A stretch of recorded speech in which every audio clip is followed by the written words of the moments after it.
again, joint work now between the University of Crete and the University of Stuttgart from Klein-Dahlmann's group, and I'm looking forward to this discussion.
They also have preferences.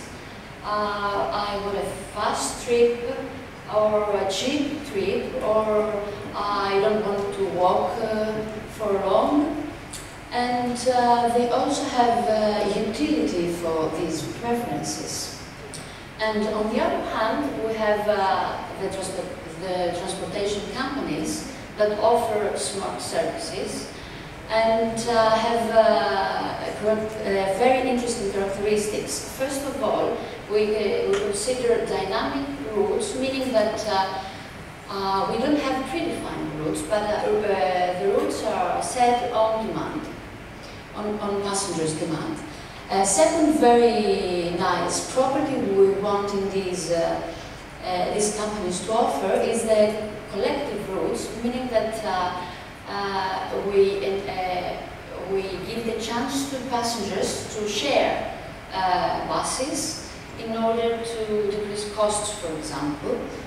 And a third very nice property these companies should have is the adaptivity in environmental changes, such as if we have traffic or if we have breakdowns, if the bus damages, what happens then?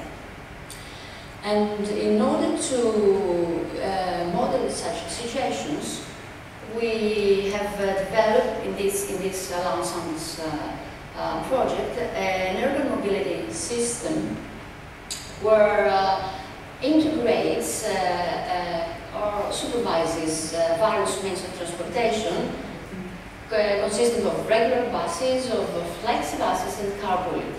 I'll take a minute to explain what a flexi bus is in our context. A flexi bus has characteristics from buses and taxis too. Meaning that, like a bus, a flexi bus can take more than one passengers at the same route, and like a taxi, it can pick you up from your home. So the pickup points are not predefined. So these systems, this urban mobility system provides smart services where information is shared among the different parties, and it also creates notifications and a support system for the services delivered. Now, in this work, we concentrate on the flexibus, where we consider that we have a route of a set of pickup points, and we consider two phases in the life cycle of this route. The first phase is the pre-booking phase, in which passengers may book or may reserve a seat in the flexibus, and the execution phase, where the route is scheduled or the route is running. Now, these pickup points are not predefined in the sense that we might have a new, upon a new request, we might add a new pickup point, or upon a cancellation, we might remove a pickup point. Now, the entities of this scenario are the passengers, as we said before, that have preferences, they have goals. For example, I start from this point, I end up to this point, I want to be there at that time, and I have some preferences. We have also the bus drivers that communicate with the managers of the company in order to be aware of where is the next stop, who are the people that are getting in the bus, and information like that. We have also the flexibus manager that integrates all of the different routes and finds solutions if necessary, and the payments manager.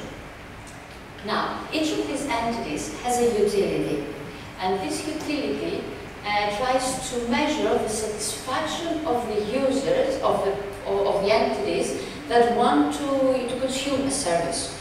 For example, what is my utility if I get in this bus and I have the specific iteration?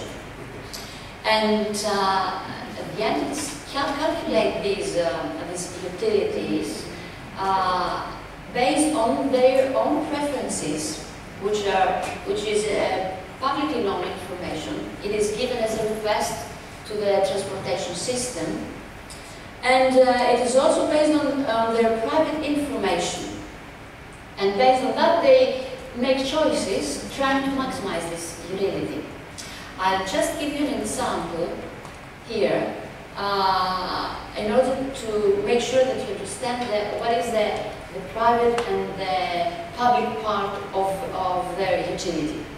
So let's say that the passenger has a specific request to reach a destination at a specific time, and he sends his preferences. For example, let's say he wants a non-smoking bus and a window seat. Now the urban mobility system replies to this request, let's say having three different choices, route A, route B, and route C.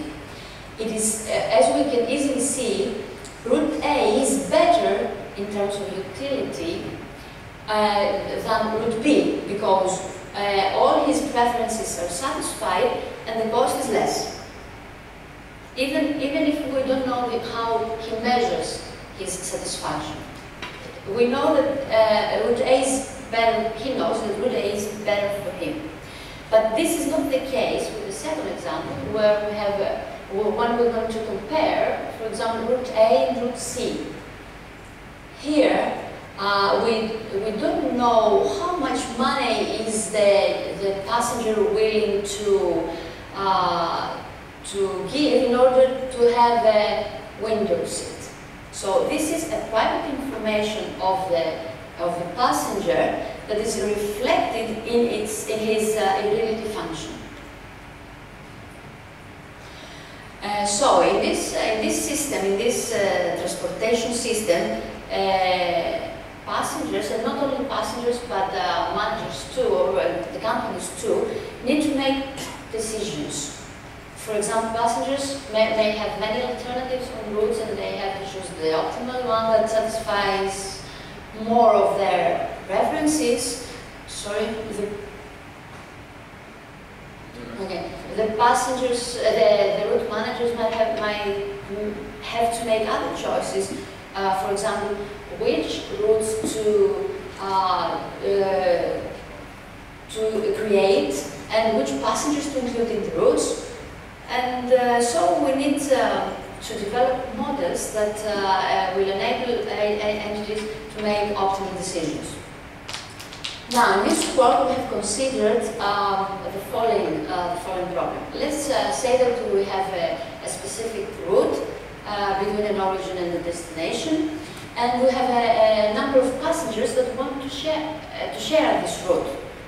A flex bus route. Yeah, okay. So what we want to investigate is, first of all, we want to find a way to measure the collective. What is the collective benefit here from sharing a bus? And the second, we want to determine the travel costs so that all passengers benefit from cooperation. This is not always true. We might not be able to achieve this goal. But here I will give you some examples of utilities and cost models that have this nice property that it is to the benefit of all of the passengers that are involved to get in the same bus. So before I have now a parenthesis, I will make a parenthesis, I will just tell you what a cooperative game is, and then I will come back to our own problem. So if we want to define a cooperative game, we have to define a set of players and the characteristic function which assigns a value to every subset of the set of players. Such subsets are called collisions. That is, a collision is a set of players that cooperate and benefit from cooperation. So for each such collision, we have a value that determines what is this benefit of the collision. And here in the cooperative games, we are interested in what groups of people are doing instead of what individuals are doing. So, what are the main questions game theory answers? The first one is, okay, we have a number of players that want to cooperate, but giving these characteristic functions, what is the collisions that will eventually be formed? This is the first question. And the second question, how is the benefit shared among the players of the collision, of the winning collision? And a very nice property of such games is the superadditivity property, which says that the value of the joint value of two collisions is higher than the sum of their individual values. And if this holds for any pair of subsets, then we can give the answer for the first question there, and the answer is that the grand collision will be formed, meaning that all the players benefit from cooperation. Okay, and these cooperative games are very useful when we have complex systems and when we know that they benefit from cooperation. Okay. So let's come back to our FlexBus scenario, and let's consider first a simple case so that you can understand the game, and then we will have a more complex one. So let's say that we have a number of pickup points from the road, and we make the assumption here that the passengers that will enter the route are already known before the bus starts. So we know that in the bus we are going to have 10 passengers. Then again, once more, we want to improve to let them share costs in order to have their utilities improved. Now, what is our definition now of the cooperative game? The players are, of course, a set of passengers that are going to get in the bus, and here we define a cost function reflecting the cooperation of any subset of the players, which is defined by a fixed number. This f is a fixed number, plus a variable amount, a function of the intermediary points that these passengers of the subset are involved to. So we have tried to understand if these functions help passengers form ground collisions, and we have proved that this simple example follows the, here, since we have a cost, we have a subadditive property and not a superadditive property.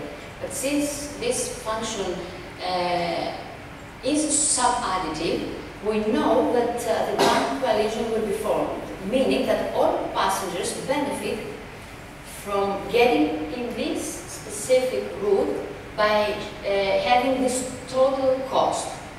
And the second question is, how do we share the cost? The allocation rule we have adopted in this work is a very common method, the Shapley value, because it is a fair way to distribute costs, and is based on marginal costs marginal costs. What is a marginal cost? The cost I insert to the system with my absence. Okay. Now, we have already discussed on that slide. So, a few more nice properties that our function has are that the costs are reimbursed, meaning that all passengers pay this total cost of the route. And the second one is that this xi, I remind you, is the individual cost of each passenger. So, this cost is always less than the cost he would pay if he was alone in the bus. Now, a more realistic case. Let's say we have this way of sharing costs, and let's say now that we don't know from the beginning how many passengers we're going to have in our route. And also, we may not know if they have the same destination, but we do not consider here capacity problems. We say that we will always have capacity for any request, so that no new bus is demanded. Now,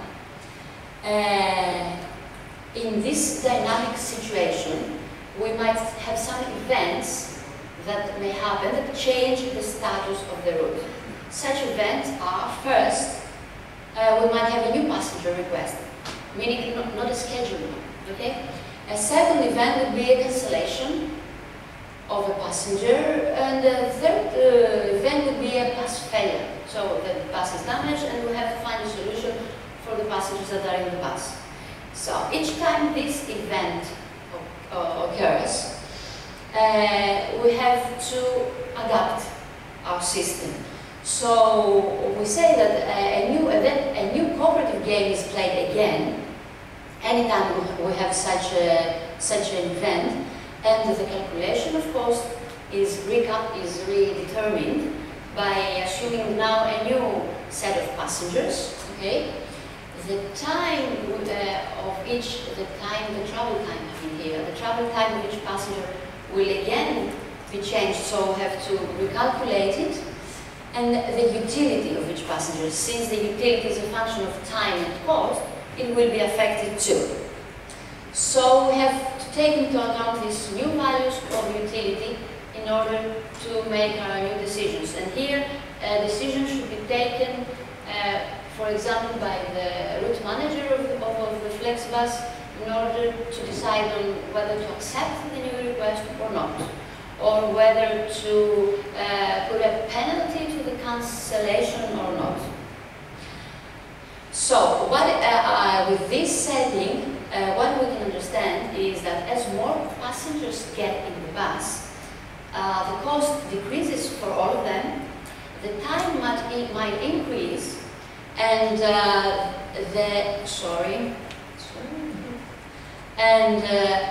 then we have to investigate what happens to the utility functions. So the first case we handle in this work, we handle the first kind of events when we have a passenger request. So a passenger sends a request to a specific FlexBus route.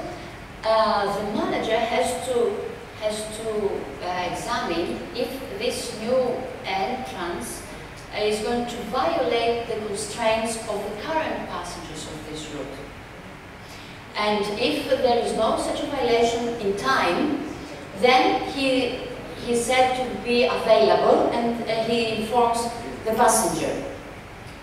And if this request is accepted, again the cost is decreased, the time is increased, and the utility, we have proved that under this example of utility, the utility will be always increased.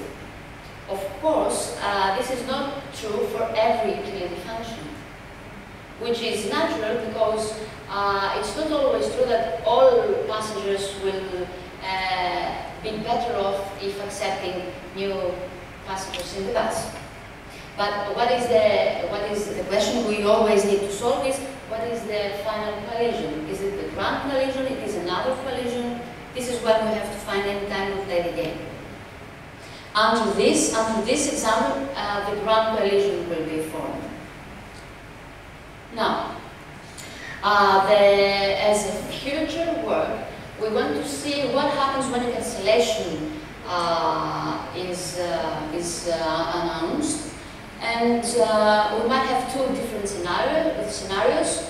The first one is that if the passenger pays a reservation price, most probably the utility of the other passengers will not be affected. So we need to determine the level of this price paid by this passenger. And the second scenario says that if the passenger pays nothing, then the cost of other passengers are also increased. So their utilities might some other times increase or decrease. And we need to investigate what will be the decisions of all the players of the game. And a second direction that is currently done by us is what happens if we have a bus failure. Here we have a very interesting problem that we face, which is the following. Consider that we have a bus that has to be stopped. We have a number of passengers, and then we make a group request to the transportation system, and the transportation system replies with a number of solutions. Now we have a number of solutions for a number of passengers, and each passenger might choose a different solution.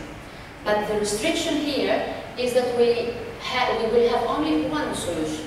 And how are we going to decide what is this one? So we need to define a concept that captures the collectiveness, the collective utility of this group, and then try to make our decisions based on this collective utility.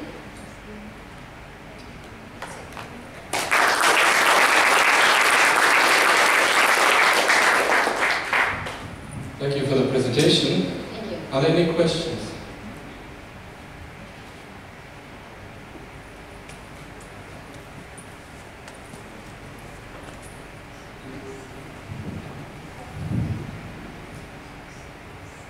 Yeah, so you said that the utility function is only based on time and cost, right?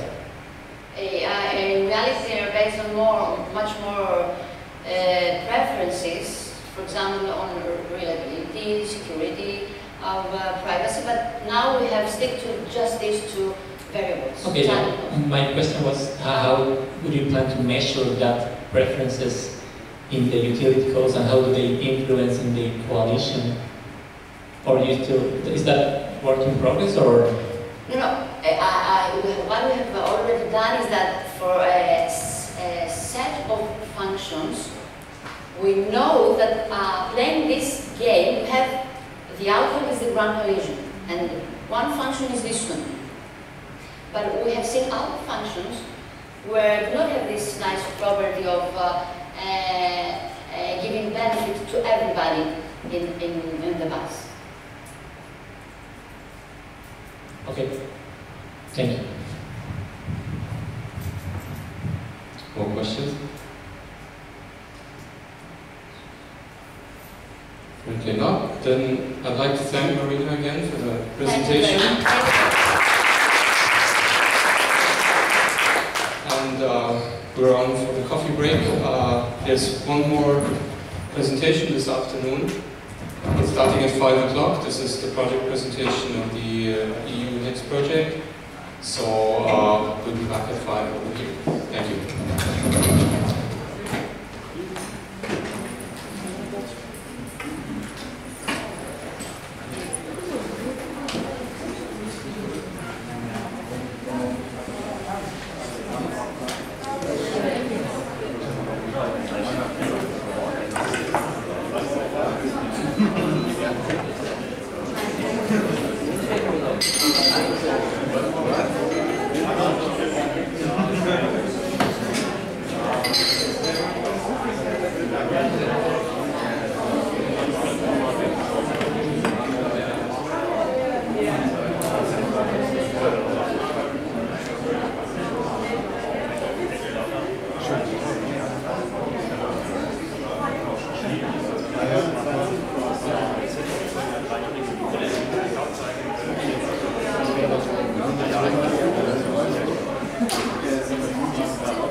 There you go.